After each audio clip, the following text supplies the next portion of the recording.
আজকে আমরা আম গাছের কলম দেখাবো আপনাদেরকে কিভাবে করে আম গাছের জুড়ি কলম। তো দেখে নিন কী কী লাগছে।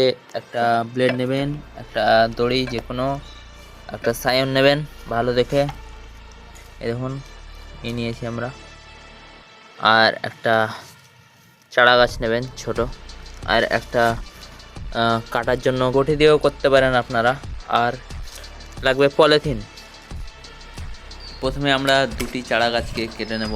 আমরা এখানে জোড়া কলম করছি, তো দুটি গাছকে আমরা প্রথমে কেটে ওটাকে এক জায়গা করে বেঁধে দেবো।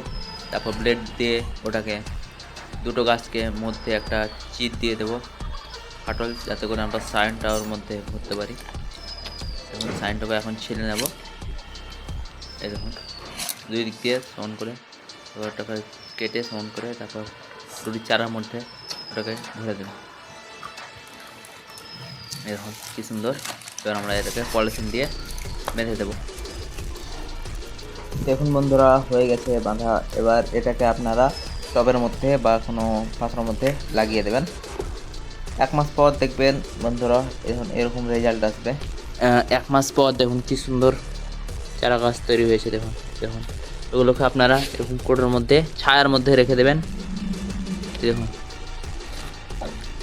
এই দেখুন কত সুন্দর হয়েছে। দেখুন এই দেখো কত বড় হয়েছে, দেখো কত সুন্দর, দেখো কত সুন্দর হয়েছে। তিনটে করেছিল, তিনটে অনেক সুন্দর হয়েছে। এই দেখো এটা সব থেকে বড় চারা।